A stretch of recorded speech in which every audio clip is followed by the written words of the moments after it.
Vamos ao nosso assunto, a imagem e semelhança de Deus. Viu, Karina? Tem a ver com santidade, tem a ver com santidade. A gente vai seguramente, quando falar da imagem e semelhança de Deus, é inevitável a gente pensar em termos de santidade, né? O fato é que Deus criou homem e mulher, a imagem e semelhança do próprio Deus. Vocês costumam responder perguntas do professor? Ou... Bom, então vamos ver se deste professor vocês respondem, né? Só da Maria. Maria está aí? A Maria não está aí para me ajudar? Não está. Vamos lá, senhoras. O que significa, né? Eu queria que vocês se manifestassem, né? O que significa a imagem e semelhança de Deus, conforme descrito ali em Gênesis. Oi? Atributos comunicáveis. Mais algum pensamento? Caráter, santidade, né? Até para defender o que você falou no começo, né? O que mais? Ok, vamos ler o texto. E eu fiz questão de projetar aqui a versão revista e corrigida, que eu penso nesse caso aqui ser mais fiel ao original, porque diferencia, a gente vê claramente que homem aqui significa humanidade e macho e fêmea significa homem e mulher, né? Disse Deus, façamos o homem a nossa imagem, conforme a nossa semelhança, e domine sobre os peixes do mar, sobre as aves do céu, sobre o gado, sobre toda a terra, sobre todo o réptil que se move sobre a terra. E criou Deus o homem, a sua imagem, a imagem de Deus o criou, macho e fêmea os criou. Então, a distinção de macho e fêmea não é exclusiva da humanidade, a gente vê no relato de Gênesis que os animais também, por exemplo, quando entram na arca, macho e fêmea, né, para preservação. Então, Deus criou intencionalmente o macho da fêmea com características distintas, mas ambos, enquanto humanidade, foram criados à imagem e semelhança de Deus. Só para a gente entender um pouquinho melhor o que significam essas duas palavras, imagem e semelhança, eu trouxe outros textos da Bíblia onde essas palavras aparecem, para a gente ganhar uma compreensão do significado ali na criação. Por exemplo, no Salmo 39, a gente lê o seguinte, na verdade, todo homem anda como uma sombra. Na verdade, em vão se inquieta, amontoam riquezas e não sabe quem as levará. Então, essa palavra sombra é a mesma palavra usada para imagem no Gênesis. Quando eu vejo a minha sombra projetada, né, ela se parece comigo, né? Estou vendo que a barriga está um pouco mais pronunciada do que devia, né? Mas ela representa, uma representação de quem eu sou. Ela não é completa, mas eu sou visto na minha sombra. Ou Ezequiel 16, 17. Tomaste as tuas joias de enfeite que eu te dei, do meu ouro, da minha prata, e fizeste estátuas. É a mesma palavra lá do Gênesis. Imagem, estátua. Então, a estátua representa externamente o que é um homem, uma pessoa. Você olha para a estátua, você automaticamente liga a pessoa real àquela estátua. Ou, em Números 32, é dito que destruireis todas as pedras com figura e também todas as suas imagens fundidas. Então, eles usavam esculturas e imagens fundidas como representação de divindades, né, de seres espirituais. Então, é essa palavra que é usada lá em Gênesis, né? Ou Ezequiel 16, 17. Perdão, Ezequiel 23, 14.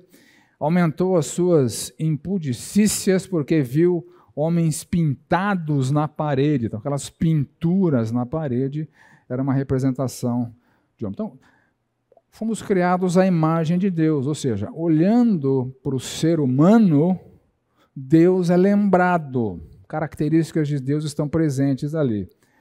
E semelhança, a palavra aparece, por exemplo, no Salmo 58, desviam-se os ímpios desde a sua concepção, nascem e já se desencaminham proferindo mentiras. Tem peçonha semelhante à peçonha de serpente. Então ele está fazendo uma analogia aqui das mentiras peçonhentas, que é semelhante à peçonha da serpente, ou seja, é tão venenosa quanto, né? Então é semelhante. Então a palavra significa similaridade. Ou, em Ezequiel, a aparência dos seus rostos como a dos rostos que eu via junto ao rio Quebar. Então, parece com. Ou, olha que interessante, 2 Reis.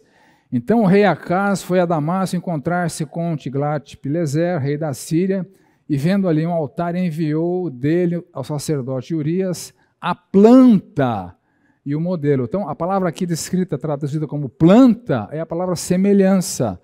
Então, uma planta de uma estrutura de construção representa aquela estrutura de construção. Então, para a gente entender o que somos a imagem e semelhança de Deus. Nós não temos todos os atributos de Deus, mas os atributos que Deus nos deu quando criou nos distinguem do resto da criação. Então, Adão e Eva, eles receberam algumas características que fizeram deles seres parecidos com Deus, a imagem e semelhança de Deus. E a gente vê que são algumas na encarnação de Cristo. Quando Cristo encarnou, quando Cristo virou homem, olha o que Filipenses fala. Embora sendo Deus, não considerou que ser igual a Deus fosse algo a que devesse apegar-se. Em vez disso, esvaziou-se a si mesmo. Então, para encarnar, Jesus precisou se esvaziar. Ele era plenamente Deus, ele precisou se esvaziar do uso de alguns atributos e de alguns atributos propriamente ditos. Por exemplo, ele era imortal, mas ele encarnou para morrer. Ele era invisível, mas ele encarnou para poder ser visível. Ele era espírito, mas ele encarnou para ter um corpo, né? Então, Adão e Eva receberam algumas características, não todas, de Deus, o resto da criação não recebeu. Então, que características são essas que nos distinguem dos animais? Tá certo que muitos homens a gente equipara com animal, né? Chama de burro, de cachorro, de cavalo, etc., né? Mas, enfim, o que nos assemelha com Deus e não com os animais? O texto inicial lá do C.S. Lewis, né, quando ele define Deus, ele enfatiza a questão da mente, da inteligência, né? A gente vê alguma inteligência em alguns animais, né? Chimpanzés fazem algumas ferramentas, né? Pássaros constroem certas estruturas complexas, até as abelhas, né, têm uma habilidade, enfim, mas nada se compara com a mente humana, que é semelhante à mente divina, a mente criativa, uma mente inteligente, cognitiva, que raciocina, que tem lógica, que sabe avaliar, que sabe discernir, que sabe expressar sabedoria nas decisões. Nem sempre a gente faz, né? Mas a gente tem essa capacidade de se comportar sabiamente, né? Então, eu enumerei aqui algumas características que Deus nos deu. Então, singularidade e superioridade na criação. Então, o texto de Gênesis fala: domine o homem sobre toda a criação. Então, nós temos uma singularidade que nos dá essa capacidade de dominarmos, né? E com o passar dos anos, esse domínio nosso cresceu tanto que hoje a gente consegue até, se quiser, destruir esse mundo, né? Então, capacidade de domínio sobre a criação inferior, né? De criar animais, usa animais para entretenimento, pegamos plantas e desenvolvemos culturas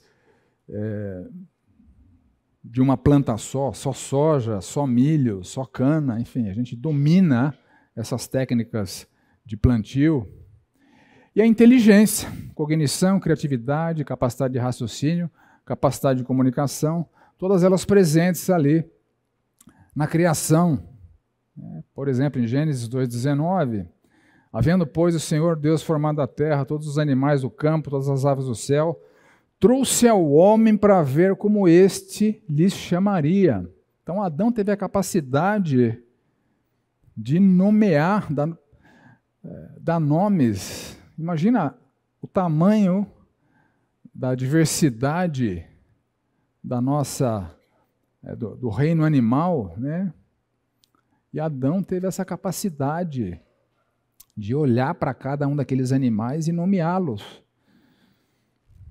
Então, criatividade, a gente vê ali, nesse mesmo texto, então Adão foi criativo, para cada animal ele deu um nome, ele criou, ele inventou um nome diferente.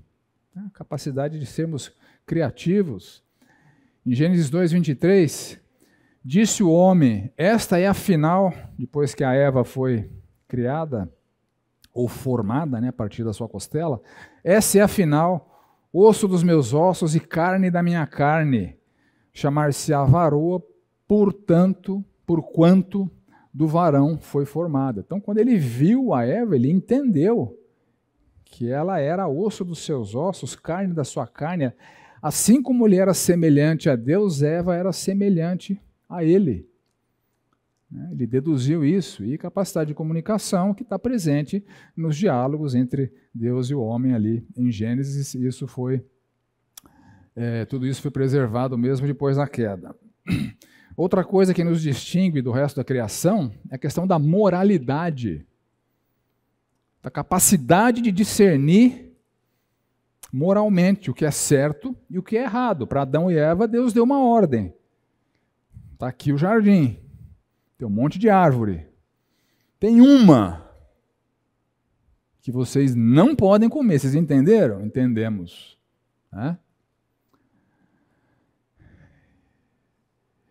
E essa moralidade, mesmo depois da queda, a gente vê em Romanos, capítulo 2, é uma questão muito interessante. A queda não anulou a capacidade de discernimento moral, porque se tivesse anulado, as pessoas não seriam condenáveis, porque suas culpas, seus pecados não seriam imputáveis a elas.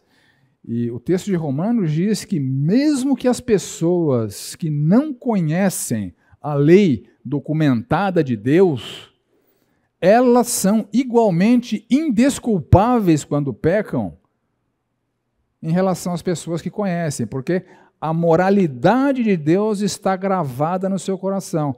Quando os gentios que não têm lei procedem por natureza, porque foram criados à imagem e semelhança de Deus, de conformidade com a lei, não tendo lei, servem eles de lei para si mesmos. Quando eles forem julgados, Deus vai dizer, você pecou naquelas situações todas e você sabia que aquilo que você fez era errado e, portanto, você está condenado, mesmo sem ter conhecimento da Bíblia. Então, é uma moralidade que faz parte da humanidade. Nós somos seres morais. Crentes ou não, a humanidade é composta por seres morais.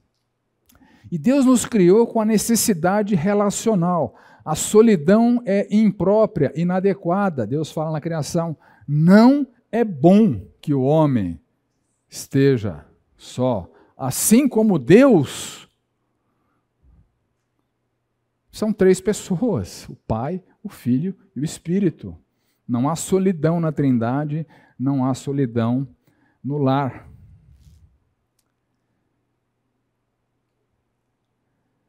E espiritualidade.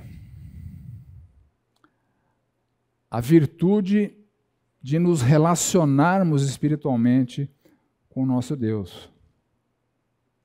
Os verdadeiros adoradores são os que adoram em espírito e em verdade. Em Atos 17, muito interessante, quando Paulo,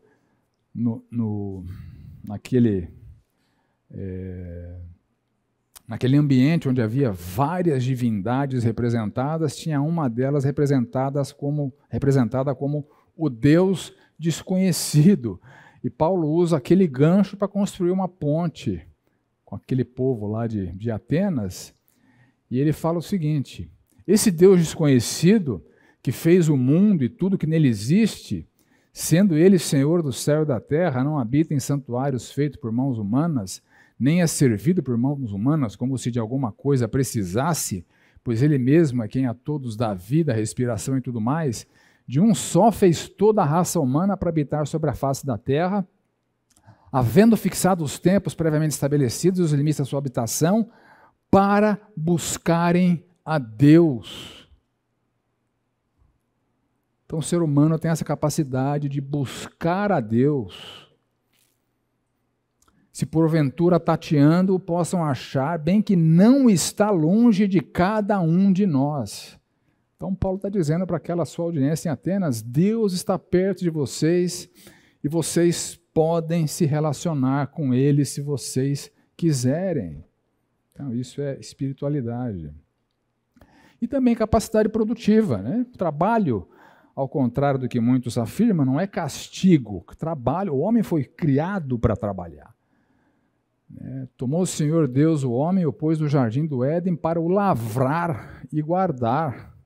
Então, mesmo antes da queda, o homem tinha a obrigação de cuidar daquele ambiente. O que a queda trouxe foi o suor, foi o sofrimento, foi o cansaço, foi a dificuldade, o trabalho passou a ser um consumidor de energias, né? Mas não é o trabalho que é o castigo. O castigo é o desgaste que o trabalho causa, né? E Deus elaborou ali na criação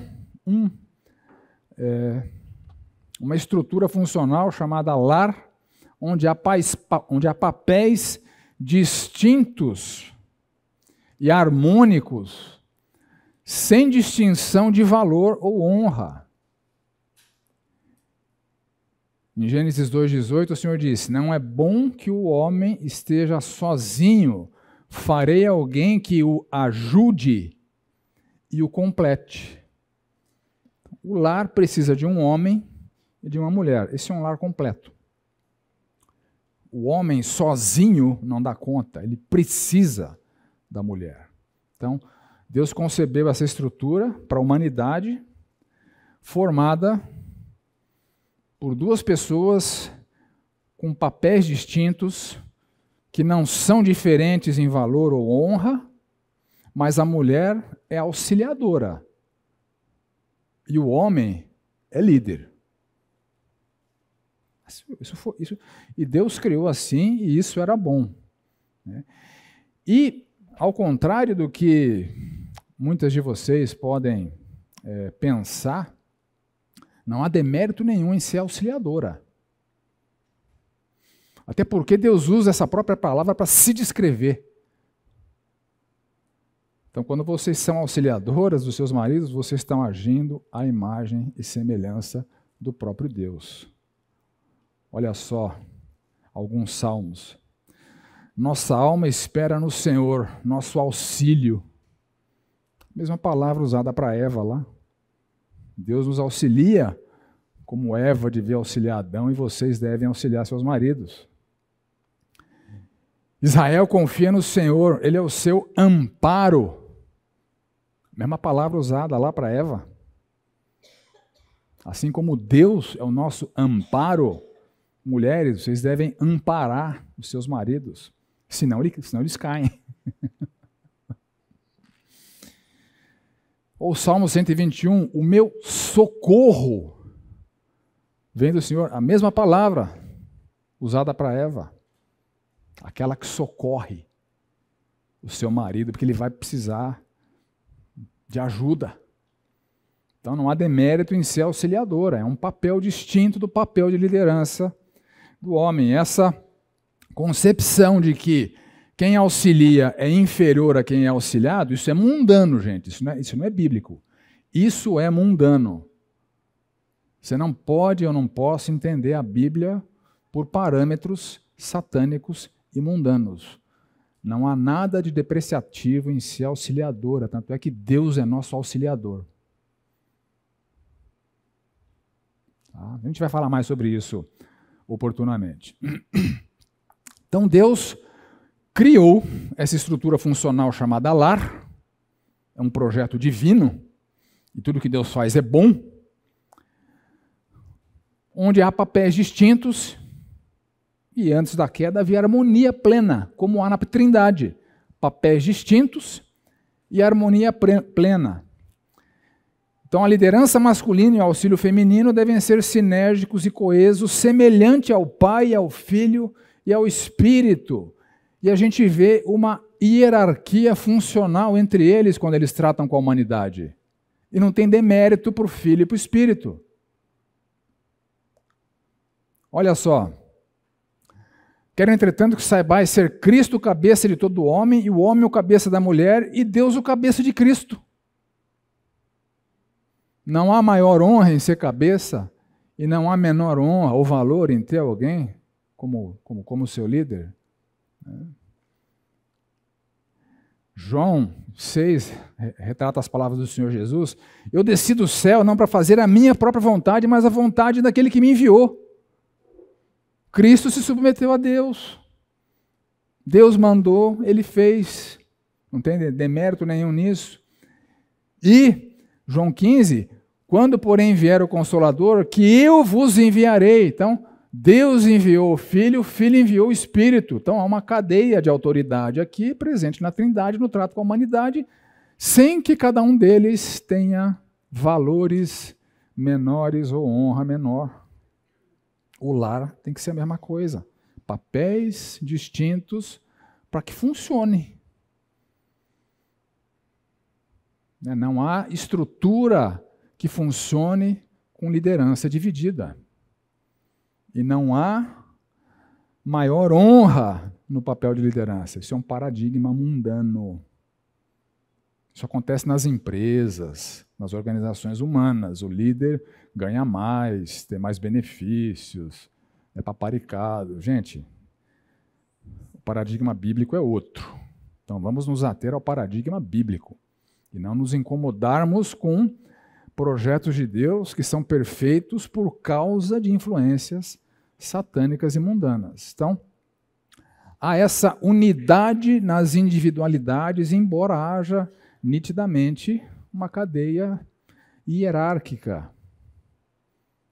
O Pai envia o Filho envia o Espírito, o homem é o cabeça da mulher, a mulher é a ajudadora do homem, e está tudo bem.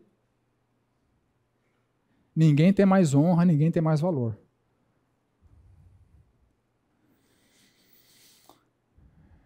E também herdamos a santidade, pureza moral, até que enfim, Karina, cheguei. Em Gênesis 2:25, um e o outro, homem e mulher, estavam nus e não se envergonhavam. Então as genitálias estavam expostas e não tinha problema nenhum. Não havia imoralidade na nudez. Isso veio depois da queda. E uma outra coisa que nós herdamos, quando fomos criados à imagem e semelhança de Deus, é liberdade. Deus não criou robôs, Deus criou seres livres. E ao fazer isso, ele conscientemente abriu a porta para a possibilidade da queda, e a queda de fato aconteceu. Vendo a mulher que a árvore era boa para comer, depois de ter dado ouvidos a Satanás, vendo a mulher que a árvore era boa para se comer, agradável aos olhos, árvore desejável para dar entendimento, tomou-lhe do fruto e comeu. Ela tomou a decisão. Tinha uma ordem de Deus, tinha um argumento satânico, ela ponderou e decidiu. Vou comer. Comeu. Aí foi lá, já pecadora, deu para o Adão. O Adão não ouviu os argumentos da serpente. Mas essa que é osso dos meus ossos, carne da minha carne, comeu. Eu vou comer também. E ele comeu. Ele não foi enganado, Eva foi, mas ambos comeram e caíram. Então, essa liberdade de escolhas e as suas consequências faz parte da divindade. Por exemplo, Jesus, quando fala disso, ao se referir a si próprio, por isso o Pai me ama, porque eu dou a minha vida para tornar a tomá-la. Ninguém a tira de mim, eu de mim mesmo a dou. Então, eu decidi dar a minha vida para resgate da humanidade. Ninguém vai tirar ela de mim. É uma decisão própria. E a gente sabe quais foram as consequências para o Senhor Jesus Cristo. Ele levou sobre si os nossos pecados todos. Foi punido por Deus. Segundo Isaías, o castigo que nos traz a paz estava sobre ele. Ele sofreu um sofrimento que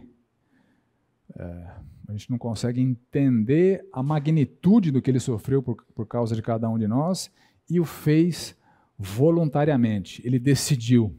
Então ele tomou uma decisão e com as consequências. Então com isso nós somos parecidos com Deus. Nós temos a capacidade de tomar decisão e enfrentar as suas consequências.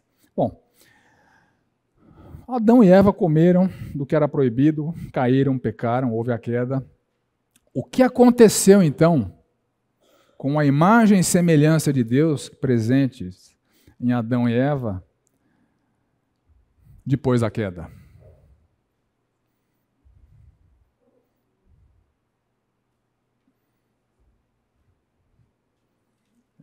É pergunta, viu, gente? Oi? Morte, separação de Deus, vergonha.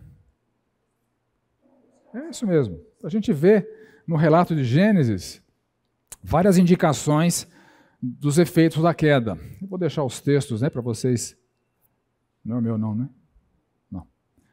O meu desperta na hora de tomar remédio.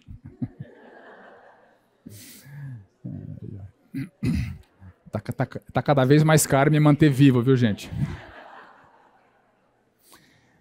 Então, com a queda, houve uma deformação. Aquela imagem e semelhança presente em seres sem pecado tinha uma magnitude. Depois da queda, houve uma corrupção, houve uma degeneração, uma deformação. E a gente vê isso muito claramente. Surge impureza, imoralidade, medo, covardia. O que você fez, Adão? Não, a culpa não é minha, a culpa é da Eva. Covarde. O que você fez, Eva? Não, a culpa não é minha, a culpa é da serpente. Covardia, racionalização. Não, a mulher que tu me destes me levou a comer. Ou seja, a culpa não é só dela, a culpa é sua também, Deus. Né?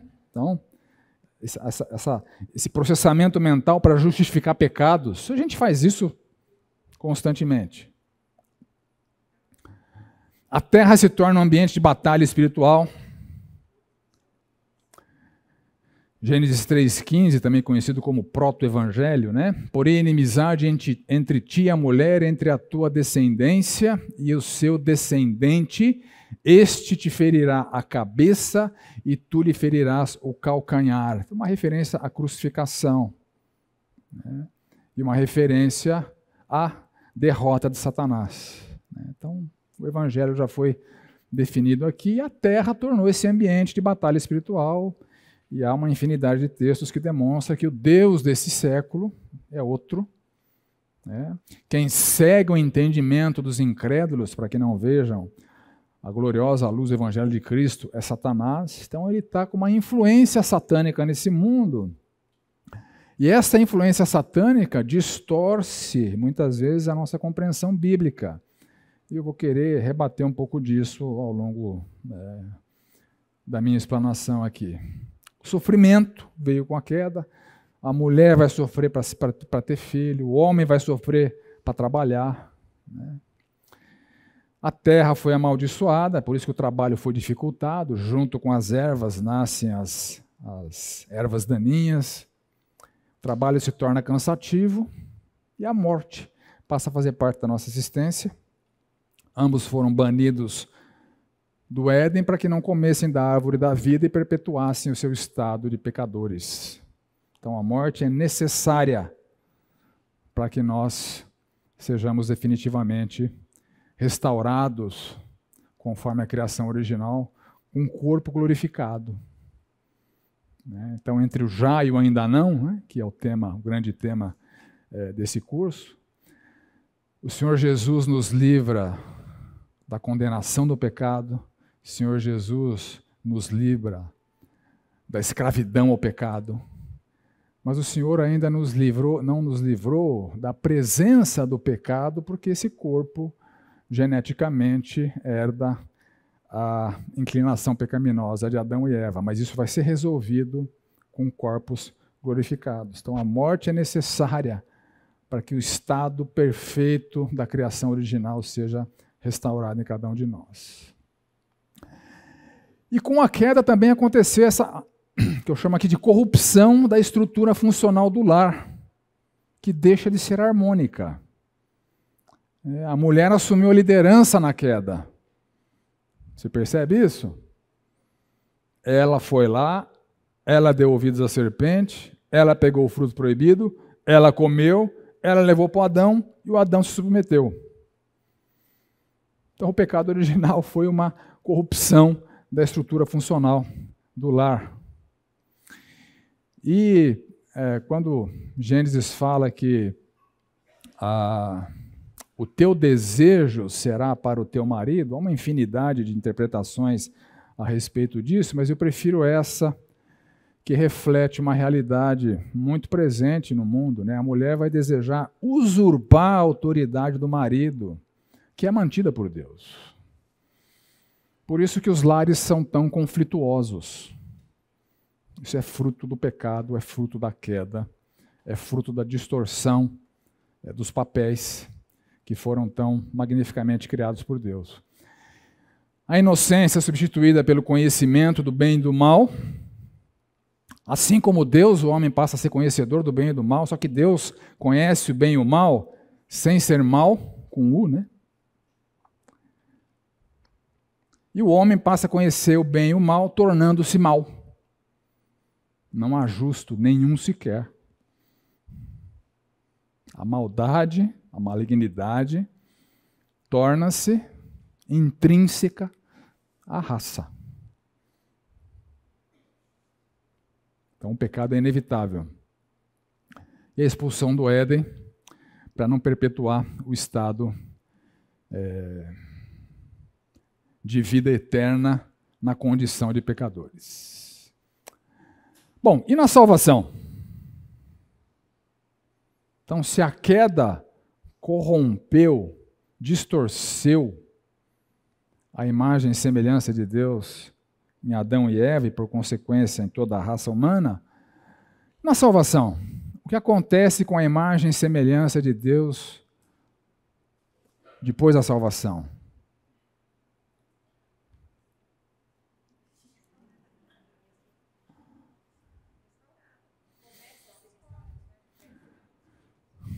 Então, a possibilidade de restabelecimento de algumas virtudes originais já se torna algo realizável, possível. Então, que palavra a Bíblia usa para descrever esta restauração do que está degenerado? Justificação é uma delas. O que mais? Regeneração. Então, Cristo, pelo seu poder salvador, nos regenera. Eu vou explorar rapidamente. O sinal bate às 10h10, Então, eu vou deixar os textos, não vai dar tempo de ler todos, Depois eu deixo a apostila. No site vocês estão colocando as apostilas também? Tá. Então vocês vão ter acesso. Então, Pedro chama de regeneração. Vocês foram regenerados, não de semente corruptível, mas de incorruptível. Então, nós fomos regenerados. Estávamos mortos nos nossos delitos e pecados, por conta da deformação da queda, Cristo nos regenera. Através do arrependimento e da fé, nós nos convertemos. Conversão significa essa mudança de direção, né? O que eu achava errado, que definia minhas escolhas e comportamentos, agora eu tenho parâmetros, padrões diferentes. Isso é conversão. Se Deus diz que é certo, eu digo também. Né? E quando eu não acerto o alvo, eu vou lá e confesso, mas eu quero caminhar na direção do que Deus manda. Isso é conversão. A Bíblia fala de velho homem e novo homem. Velho homem, resultado da queda. Novo homem, resultado da regeneração em Cristo. Em Efésios 4. João fala de uma divina semente.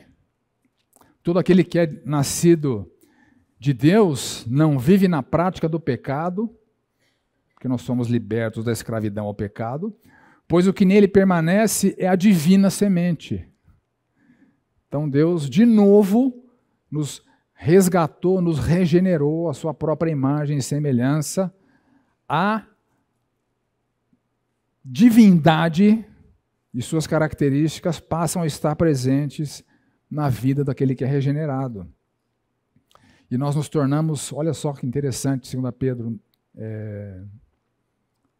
1,4, livrando-vos da corrupção e das paixões que há no mundo, porque vocês vos tornaram coparticipantes da natureza divina. Então a regeneração nos faz novamente vivermos em santidade e obedecermos ao mandato de Deus. Sejam santos, porque eu sou santo. Essa natureza divina que maximiza, no caso de Deus, 100% a santidade, no nosso caso, a gente pode buscar esse ideal de buscarmos ser santos em todas as circunstâncias, assim como Deus é santo. Então nos tornamos imitadores de Deus, imitadores de Cristo. Então a imagem e semelhança devem ser nossos alvos a serem reproduzidos em nossas vidas. O padrão para cada decisão, para cada atitude, para cada palavra, deve ser o que Cristo faria nesse meu lugar aqui. Então, se eu imitar bem a Cristo, eu vou ser extremamente parecido com Cristo. Novas criaturas, Cristo vive em nós, não sou mais eu quem vive, Cristo vive em mim, né? Ou seja, o meu velho homem está morto, eu tenho um novo homem que é a reprodução de Cristo. Nesse sentido, Cristo vive em mim. Nosso ideal de vida é viver de modo digno do Senhor, frutificando em toda boa obra. E o nosso alvo é o que Efésios chama de a medida da estatura da plenitude de Cristo. Isso não é para o estado eterno, isso é para o aqui, agora. Esse é o nosso ideal de vida. Não que o pecado será extinto, mas serão tropeços eventuais e não estilo de vida. E uma vez que eu confesso o meu pecado, Ele é fiel e justo para me perdoar o pecado e me purificar de toda a injustiça, e eu volto a ser, nas palavras de Paulo, alguém que está na medida da estatura da plenitude de Cristo.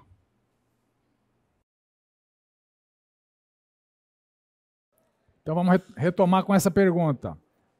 Como a imagem e semelhança de Deus deve se manifestar em cada papel que vocês têm nessa vida? Primeiro, quais são os papéis que vocês mulheres têm nessa vida?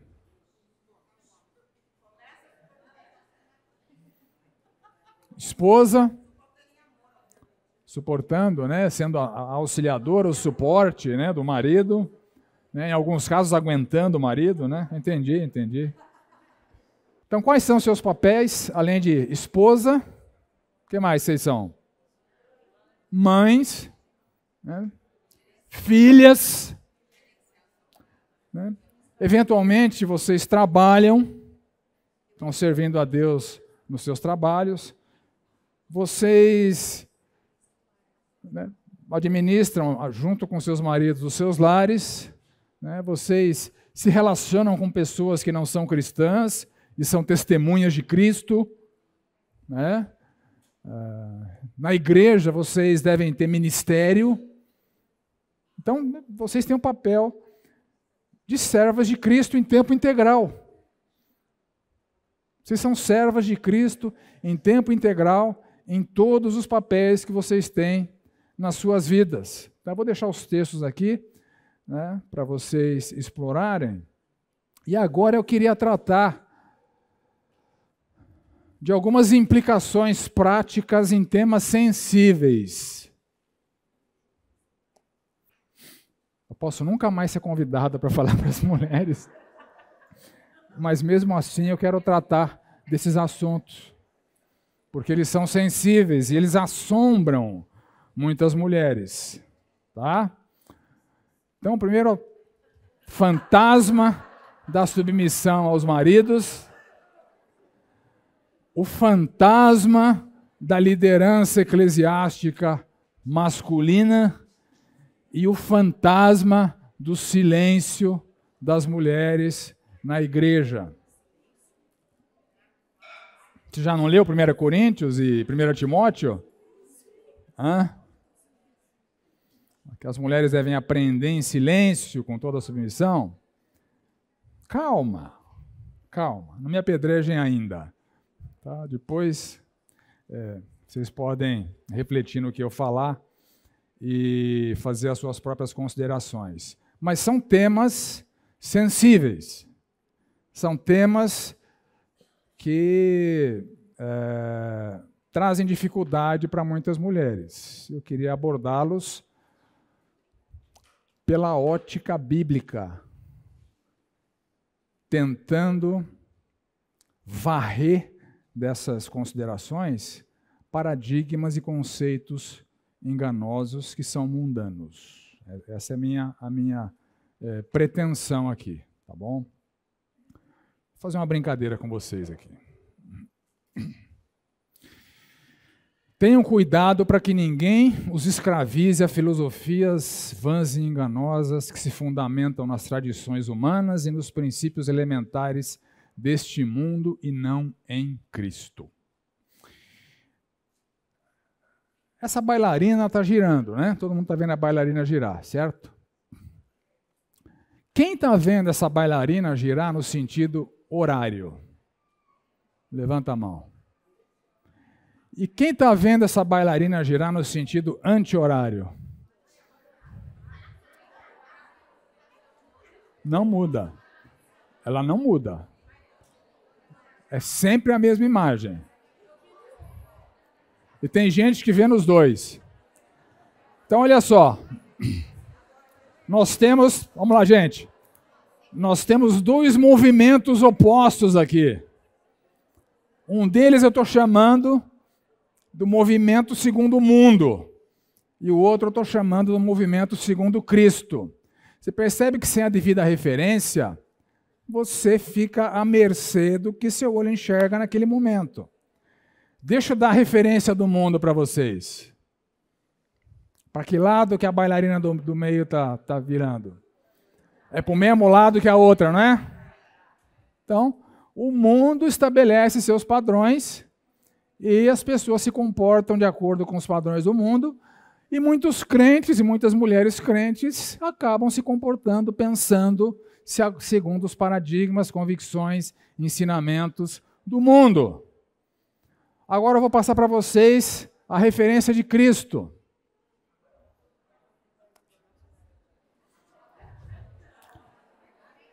Ela está virando igual a Cristo ou não? Quando você olha para Cristo e olha para o centro, você não vê que ela está girando no mesmo sentido? Então isso é só para exemplificar o texto que eu projetei, gente. Existem as tradições humanas, existem os princípios elementares desse mundo e existem as verdades de Cristo. E nós não podemos nos afastar da convicção de que os desígnios, as determinações, os projetos de Deus são sempre os melhores. No macro e no micro, no DNA e no universo. Tudo que Deus fez é bom, inclusive a estrutura do lar, inclusive a estrutura da igreja. Oi? Então vamos lá. Primeiro fantasma. O fantasma da submissão aos maridos.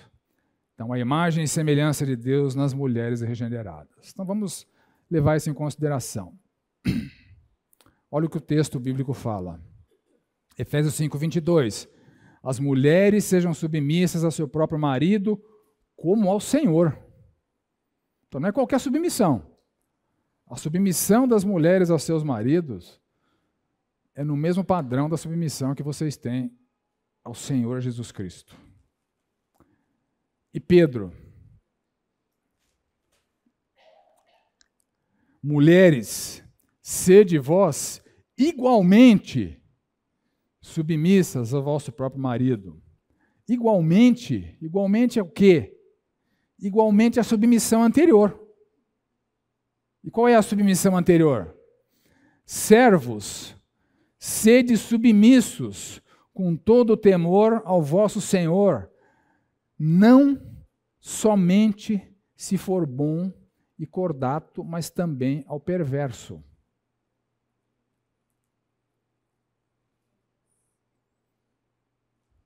Mulheres sejam igualmente submissas aos seus maridos. Com todo o temor e uma submissão incondicional. Falhas de caráter do seu marido não justificam a insurreição. Agora, deixa eu explorar um pouquinho melhor esse conceito na ótica do nosso Senhor Jesus Cristo, e não na ótica mundana.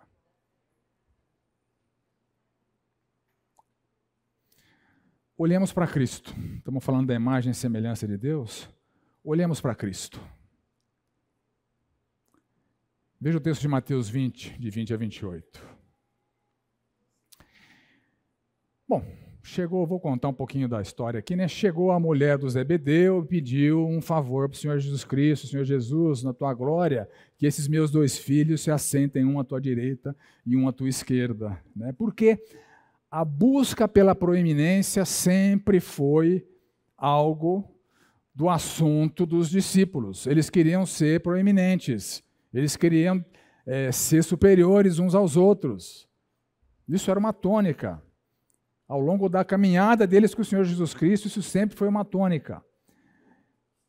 Aí o Senhor Jesus... um detalhe, né? Quando os outros 10 ouviram que os 2 fizeram aquilo, eles também ficaram possessos, né? Por quê? Porque eles também queriam a mesma coisa. Proeminência. Aí o Senhor Jesus Cristo nos ensina o seguinte. Vocês sabem que os governadores dos povos os dominam, padrão do mundo. E que os maiorais, os de maior valor, maior honra, exercem autoridade sobre eles. Não é assim entre vós. Ou seja, esquece o padrão de liderança do mundo, de governo do mundo. Esquece. O padrão de Cristo é o seguinte: pelo contrário, quem quiser tornar-se grande, será esse o que vos sirva. E quem quiser ser o primeiro, será o vosso servo. Tal como o Filho do Homem, que não veio para ser servido, mas para servir e dar a sua vida em resgate por muitos. Então, minhas queridas, o padrão bíblico é o seguinte: há uma infinita superioridade da subserviência sobre a proeminência. A subserviência é uma virtude cristã, como é o amor, como é o domínio próprio e assim por diante. É uma virtude, não é um demérito, é uma virtude. Então, quando Deus pede para que vocês sejam submissas aos seus maridos, Ele só está pedindo que vocês pratiquem uma virtude cristã. Isso não as diminui, não significa uma posição de menor honra ou de menor valor. E a busca pela proeminência, caracterizada por aqueles discípulos, caracterizada em muitos lares, mulheres querendo usurpar a autoridade dos seus maridos, é uma falha de caráter. É uma falha de caráter. Cristo não quer usurpar a autoridade do Pai, o Espírito não quer usurpar a autoridade do Filho. As mulheres não devem querer usurpar a autoridade dos seus maridos.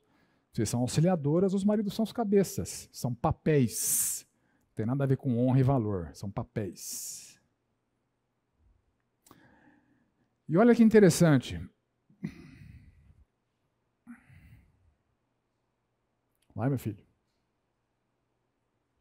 Olha o ideal cristão. Nada façais por partidarismo ou vanglória, mas por humildade, considerando cada um os outros superiores a si mesmos. Subserviência. Considera o seu marido superior a você e o marido vai considerar você superior a ele.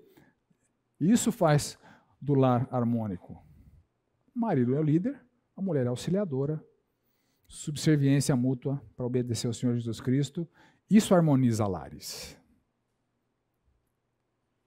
Então, só para reforçar, a virtude da subserviência não diminui o valor da pessoa. Isso acontece na ótica mundana. Não se esqueça disso. Subserviência é uma virtude que deve ser praticada por cada pessoa, seja homem, seja mulher, no seu dia a dia. Cada um considere o outro superior a si mesmo. Então Deus está requerendo de vocês, nos seus lares, a prática de uma virtude cristã. E eu esqueci de falar o seguinte aqui, no texto de Filipenses, de Efésios, se você começar pelo versículo 21, que fala, mulheres sejam submissas ao seu próprio marido, perdão, pelo 23, começa pelo 22. Não, contrário. Efésios 5, 22. As mulheres sejam submissas a seu próprio marido. Alguém lê o 21, por favor?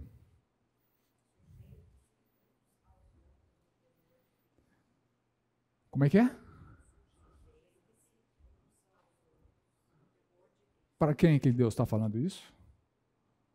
Para todo mundo. Que palavra que você acha que ele usa no verso 22 e no verso 21? Exatamente a mesma. Não há um encargo para as mulheres diferente do encargo para o resto das pessoas. Mas para que o lar funcione adequadamente, a submissão ordenada para a igreja deve ser praticada pelas mulheres com todas as suas forças. Mas não é algo para as mulheres, é algo para todos. Não sei se você já tinha percebido isso. As traduções, às vezes, usam palavras diferentes, não são fiéis ao original. A palavra usada para a submissão da mulher ao seu próprio marido é a mesma palavra usada para se sujeitar uns aos outros. Não tem algo diferente para as mulheres.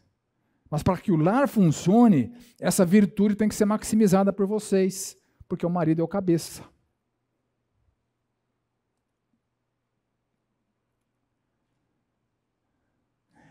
E olha o texto de Pedro, que interessante e que esclarecedor. 1 Pedro 3 fala o seguinte: do mesmo modo, mulheres, sujeitem-se aos seus maridos, a fim de que, olha o poder da virtude da submissão. Olha o poder da virtude da submissão. Mulheres, sujeitem-se aos seus maridos, a fim de que, se alguns deles não obedecem à palavra, sejam ganhos sem palavra pelo procedimento da sua mulher, observando a conduta honesta e respeitosa de vocês. Então, a submissão é uma virtude necessária, poderosa, que viabiliza o seu papel crucial de auxiliadora, de socorredora, de amparadora e de transformadora do seu marido. O projeto de Deus não é perfeito? E olha o que Pedro fala para os seus maridos. Aqui eu não quero dar munição para vocês atacarem seus maridos, tá? Mas se eu estivesse falando para homens, eu enfatizaria essas coisas, né? Mas olha o que Deus fala para os maridos. Do mesmo modo, vocês, maridos, sejam sábios no convívio com suas mulheres, tratem-nas com honra como parte mais frágil e coerdeiras do dom da graça da vida. Vocês são coerdeiros. Vocês não têm valor diferenciado diante de Deus. Maridos, honrem suas mulheres. Elevem-nas a um papel de serem honradas. Então, viver a virtude da submissão é uma honra, e o marido deve reconhecer isso. Ambos têm o mesmo valor, ambos são coerdeiros.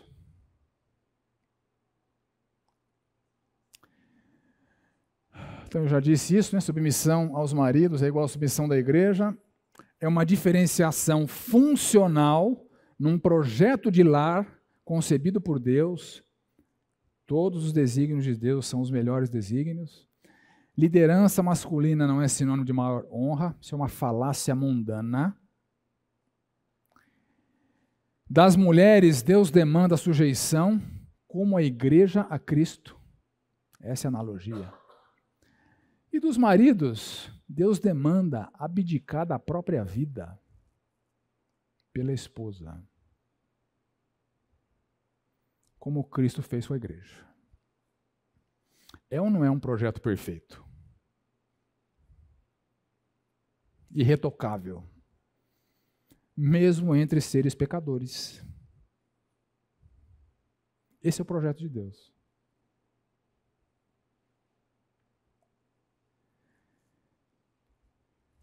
Então, reforçando algumas coisas que eu já disse. Submissão é uma virtude cristã. Não é uma desvalorização da mulher. Tanto é uma virtude cristã que ela é ordenada para a igreja como um todo, porque cada um considera o outro superior a si mesmo. Então não há um encargo diferenciado para a mulher. E o cabeça, o marido, o que é pedido para ele é o seguinte: morre por tua esposa, cara. Como Cristo morreu pela igreja, se for necessário. Esvazie-se pela sua esposa, cara. Como Cristo se esvaziou para encarnar e salvar a igreja. Então, ser cabeça não é fazer prevalecer as próprias vontades, é ser o servo da esposa, ser o responsável pela santidade da esposa, ser o responsável pela santidade do lar, ser o líder espiritual dos seus lares, dos seus filhos. Bom, isso é assunto para os homens, né? Mas enfim, só para a gente entender o projeto perfeito de Deus. Submissão não é diminuição de valor, é virtude. Não se esqueça disso. Não enxergue essa ordem de Deus pelos paradigmas mundanos. Ok? Então, matamos o primeiro fantasma? Ok, vamos para o segundo fantasma. O fantasma da liderança eclesiástica masculina. Por que mulher não pode ser pastora? Vamos lá. Os textos, 1 Timóteo 3, 1 a 15. Se alguém aspira ao episcopado, excelente obra almeja, é necessário, portanto, que o bispo, ou episcopo, palavra masculina, seja irrepreensível e esposo de uma só mulher. Então, é uma função para esposos, para cabeças, e não para auxiliadoras. Tá? E note que não é qualquer homem, hein? Não é qualquer homem.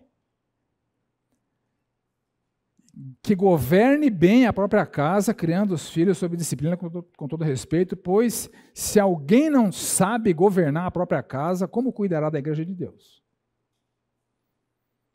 Então, liderança eclesiástica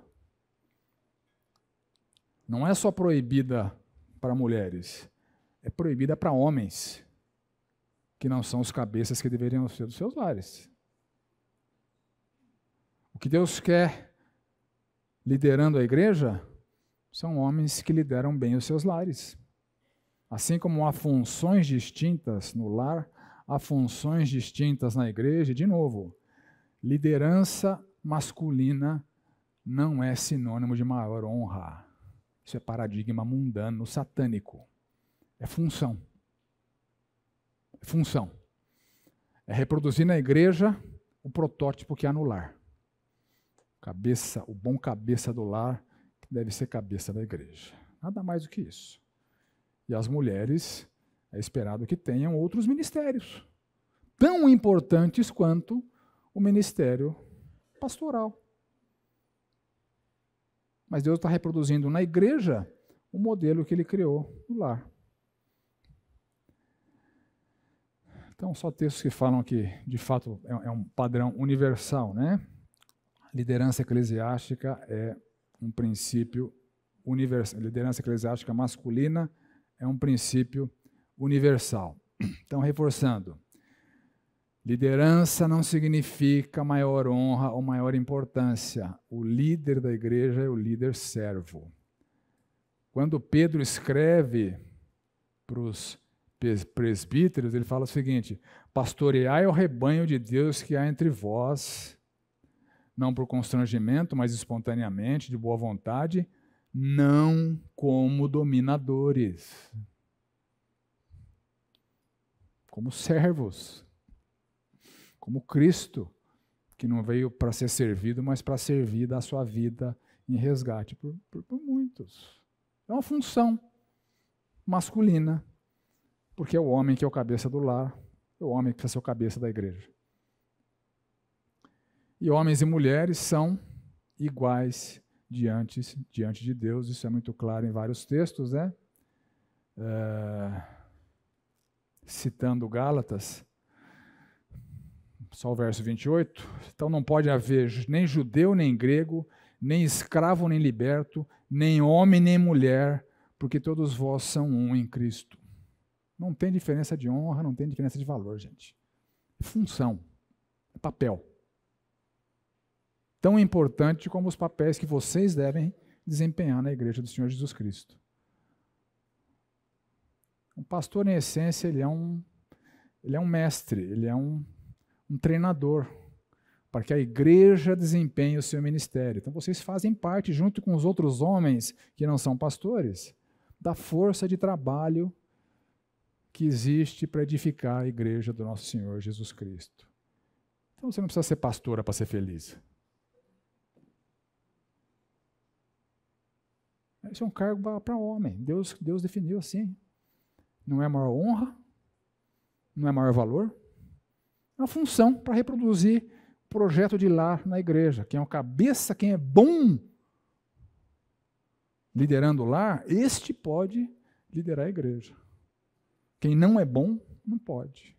E as auxiliadoras têm outros papéis na igreja que não é o de pastoreio. Não tem demérito nenhum. Funções distintas, segundo o projeto de Deus. Ok? Tenho 10 minutos para tratar do último fantasma aqui. O fantasma do silêncio da mulher na igreja. Então vamos lá. Onde é que fala sobre isso? 1 Coríntios 14, 34, 35. Conservem-se as mulheres caladas nas igrejas, porque não lhes é permitido falar, mas estejam submissas, como também a lei o determina. Se, porém, querem aprender alguma coisa, interroguem em casa seu próprio marido, porque para a mulher é vergonhoso falar na igreja. Então, palavras fortes, né? Caladas, não lhes é permitido, submissas, como a lei determina. Se querem aprender, interroguem o marido em casa, porque é vergonhoso falar na igreja. Tá? Então, essa é a ordem para a igreja em Corinto.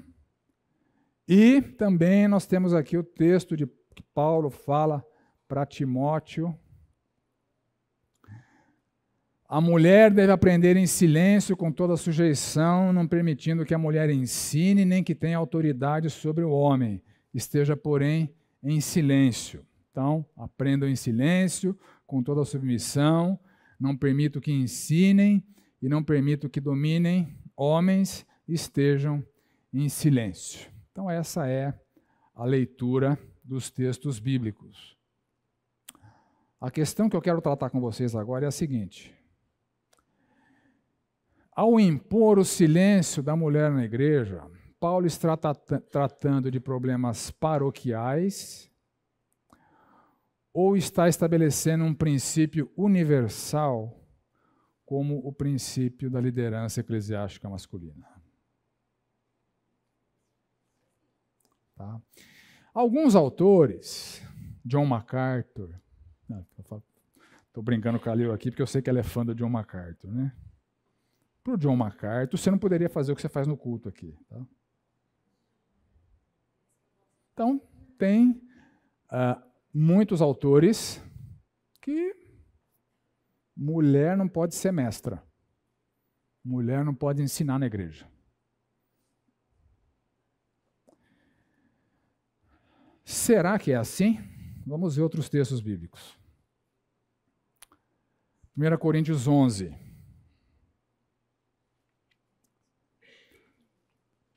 Todo homem que ora ou profetiza com a cabeça coberta desonra a sua própria cabeça. Toda mulher, porém, que ora ou profetiza com a cabeça descoberta desonra a sua própria cabeça. Ou seja, em Corinto havia mulheres profetisas que ensinavam a igreja. Porque a profecia era dada para a edificação da igreja. Então, no mesmo culto em Corinto, que Paulo está mandando algumas mulheres ficarem caladas, mulheres que tinham o dom da palavra, que o Espírito concedia tanto para homens quanto para mulheres, estas exerciam, ensinando a igreja. Naquela época, não havia o Novo Testamento compilado como nós temos hoje. Então, o dom de ensino ainda não estava, porque a gente ensina o que... Eu estou ensinando o que não é meu, né? Eu estou ensinando o que Deus definiu, né? As palavras não são minhas, os conceitos não são meus, né? Estou ensinando o que Deus documentou. Naquela época não tinha essa documentação. Como é que Deus supria a igreja com a verdade? Com profetas e profetisas. Deus usava mulheres para ensinar os homens presentes na igreja. Então nós temos um texto que fala de silêncio e temos um texto que fala que as mulheres oravam e profetizavam na igreja. Olha só em Atos 21. Que fala de Filipe, o evangelista. Tinha este 4 filhas donzelas que profetizavam, que eram profetisas, que Deus revelava para elas verdades, para que elas edificassem as suas igrejas. Porque, segundo a própria definição de Paulo, aquele que profetiza fala aos homens edificando, exortando e consolando. O que profetiza edifica a igreja. Mulheres eram profetisas, isso está muito claro no Novo Testamento. Então, as mulheres que tinham o dom podiam, deviam exercê-lo na igreja.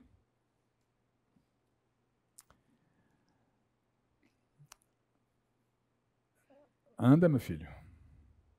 Bom, em outros textos aqui, depois vocês leem, né? Quando Jesus nasceu, tinha lá uma profetisa no templo, que profetizava no templo, que profetizou sobre Jesus. No Antigo Testamento, Deus usou profetisas.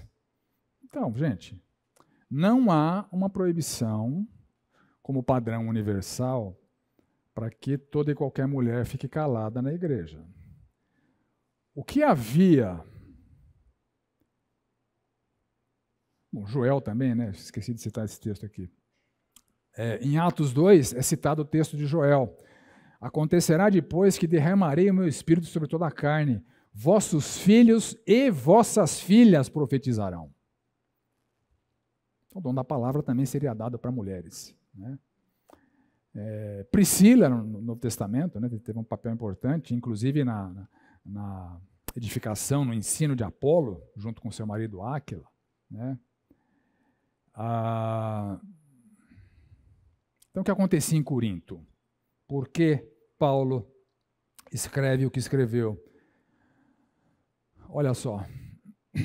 No caso de alguém falar em outra língua, que não sejam mais do que 2, quando muito 3, e isso sucessivamente, e haja quem interprete. O que acontecia? A reunião da igreja de Corinto era um caos, uma bagunça. Tinha gente profetizando, gente orando em línguas, sem tradução, mulheres levantando, questionando os profetas, enfim, era um caos. Então, para colocar ordem nesse caos, Paulo estabelece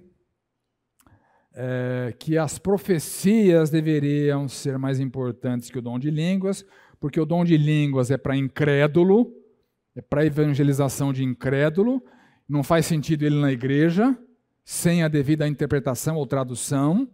Então, Paulo quer aumentar a palavra e diminuir as expressões do dom de línguas. E Paulo estabelece quem deve ficar calado na igreja, que não é só mulheres, olha só. Quem quisesse falar em língua sem intérprete, fica calado. Quem quiser profetizar, espera o outro profeta ou profetiza acabar de falar. Aí você fala. E as mulheres que tumultuavam o culto, fazendo perguntas, falando junto com quem falava em línguas e profetizava, possivelmente desafiando a autoridade de líderes de seus próprios maridos. Então, Paulo está tratando de um problema paroquial. E Timóteo também. Então, resumindo, mulheres com dom de profecia falavam nas reuniões da igreja, ensinavam, inclusive os homens presentes, edificavam, exortavam e consolavam, inclusive os homens presentes. Entretanto, Paulo estabelece ordem naquele culto que era uma bagunça. Então, 1 Coríntios 14, 34 e 35 trata de um problema paroquial e não estabelece, na minha preferência de interpretação, eu sigo os autores que seguem essa linha, não é um princípio universal. Mulheres recebem dom de, hoje não de profecia, porque nós temos o Novo Testamento, mas mulheres são boas mestras, muitas delas. Então, quem tem um dom de ensino não tem problema em ensinar, inclusive homens. Eu já assisti a aula com a Maria.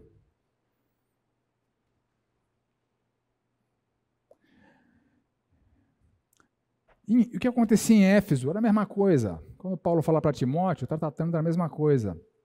Em Éfeso havia muitas mulheres problemáticas, viúvas novas, ociosas, fofoqueiras, intrometidas, falavam que não deviam, algumas desviadas, seguindo Satanás. Havia mulheres tolas, sobrecarregadas de pecados, sem domínio próprio, frequentavam a igreja, mas não assimilavam as verdades.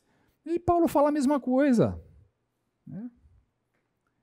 Então, essas mulheres levianas eram inconvenientes às reuniões da igreja, desafiavam a autoridade dos líderes e dos maridos. Então, é para elas que Paulo está instruindo Timóteo. As mulheres inconvenientes devem ficar caladas, não que o dom de ensino esteja restrito somente a homens. Tá?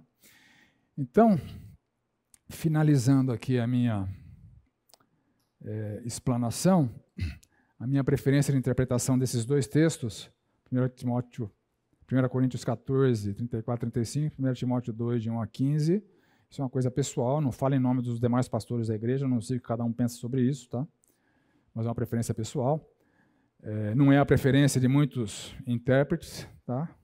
Mas as evidências para mim são conclusivas. Mulheres profetizavam em Corinto. Filipe tinha filhas profetisas. Joel profetizou que as filhas profetizariam.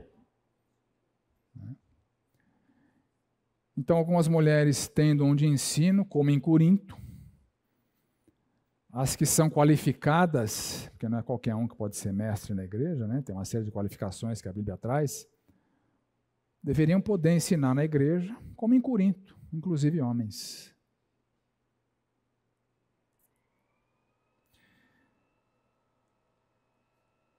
O que não cabe às mulheres é a função de pastoreio, liderança da igreja, porque Deus reproduz na igreja o projeto que Ele estabeleceu no lar.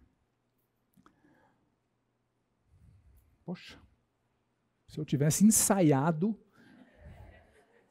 eu não conseguia terminar junto com o sinal. Dúvidas? Oi?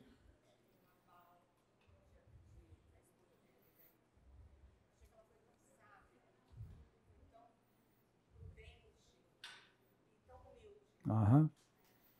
Há vários exemplos de mulheres piedosas na Bíblia. Vários exemplos, né? Então, há vários exemplos de mulheres piedosas na igreja. Isso, a piedade não é atributo de homem, é atributo da igreja de Cristo. E no meu modo de entender, mulher que tem o dom de ensino pode ensinar na igreja. Ela não pode ser pastora, mas ela pode ensinar na igreja. Tá. De novo, eu não falo pelos demais pastores, é minha preferência pessoal, mas acho que a evidência a favor dessa interpretação é esmagadora. Essa é a minha opinião. Vamos orar? Pai amado, obrigado por esse tempo, obrigado pela oportunidade de olharmos para a Tua palavra e entendermos como essa doutrina da imagem e semelhança contigo é tão relevante em nossas vidas e é tão prática e específica para as Tuas servas, Senhor.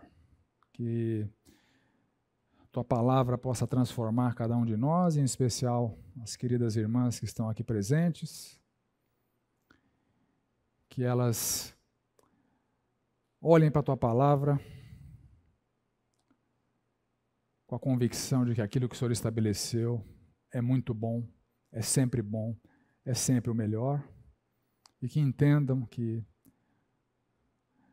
devem ser virtuosas em seus lares e que a sua sujeição aos seus próprios maridos é um instrumento nas tuas mãos para a transformação, para a edificação, para a santificação dos seus próprios maridos.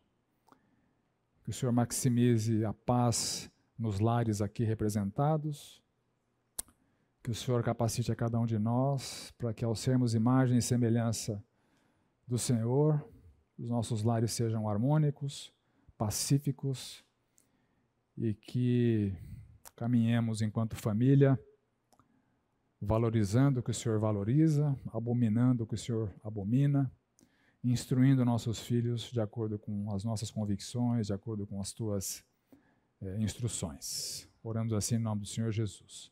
Amém.